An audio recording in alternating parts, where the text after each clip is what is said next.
Sir, this Cadet Ahok from S4MR. Non-classification of dangerous goods class 1. Explosive, any material or item listed in the explosive category is one that can quickly complicate or detonate due to a chemical reaction. Class 2. Gases, if a substance is totally gaseous at a standard atomic pressure at 20 degrees Celsius or has a vapor pressure of 300 kPa or higher at 50 degrees Celsius. It classified as a gas. Class 3. Flammable liquids.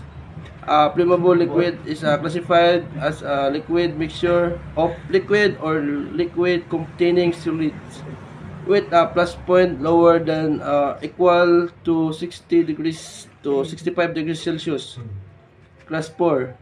Flammable solids if a material is easily combustible under common transportation condition.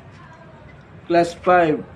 Oxidizing substance and organic peroxides. Organic peroxides are substances with a chemical structure where organic radicals have replaced a single hydrogen atom or both hydrogen atoms. Class 6. Toxic substances and infectious substances. Infectious substances are defined as material that have or are likely to have pathogens such as fungi, parasites, and bacteria. Class 7. Radioactive materials. If materials contains radionuclides where the activity, concentration, and total activity exceed predefined values. Class 8. Corrosive substances that degrade or disintegrate other materials with chemical action via contact. Class 9.